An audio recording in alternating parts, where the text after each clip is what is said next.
Kasunod ng matinding pinsalang dulot ng Bagyong Pablo, nakatakdang magdeklara ng State of National Calamity si Pangulong Aquino. Kapag naideklara na ito, magkakaroon ng price ceiling sa mga pangunahing bilihin. Magbibigay rin ng pautang na walang interes ang gobyerno sa mga biktima ng bagyo at maglalaan ng calamity funds para sa pagsasaayos ng mga nasirang infrastruktura.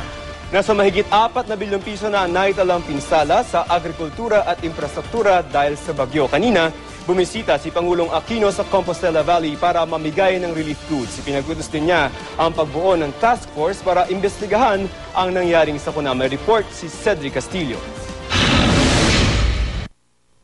Wala raw salitang sasapat para mailarawan ang sayang naramdaman ni Lowell nang makitang ligtas ang 1.5 gulang na anak. Ang nakapagsagip sa buhay ng batang si Ron, isang laundry basket na nakapitan niya habang inaanod siya ng baha sa New Bataan, Compostela Valley. Sa isang chapel siya nakuha ng mga rescuer. Yung asawa mo at anak mo, hanggang ngayon ba hindi pa sila nakikita? Hindi pa nakikita. Hindi na kumasang makikita pa lang. Kita mo yung mga malaking bato. Hindi natin alam kung nandyan sila sa ilalim.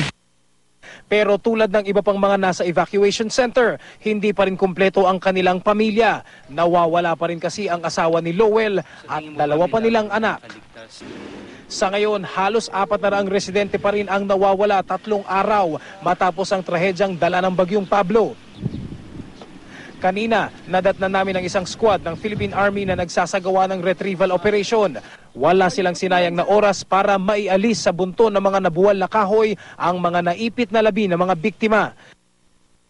Nag-deploy rin ng K9 units ang mga Army. Hindi raw sila nawawala ng pag-asa na may mahahanap ang buhay sa mga biktima.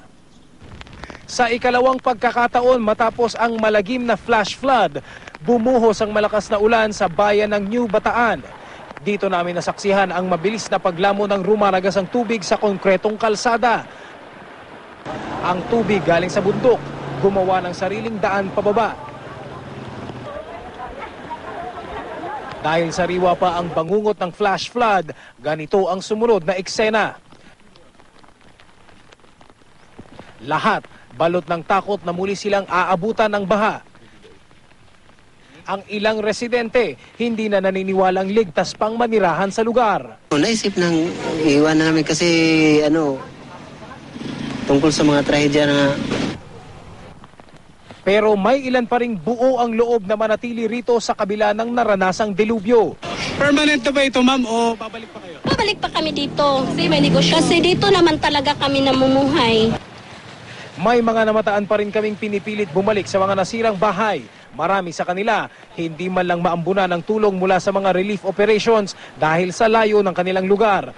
Malaking problema ngayon ang tubig at pagkain.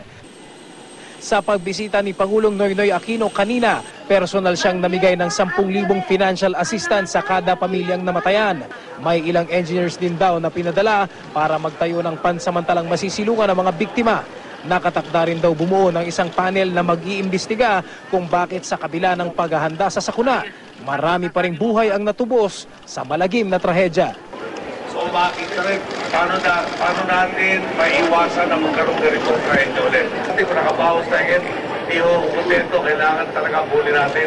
Walang masasalata tuwing isasabi nito ganitong pagkakataon.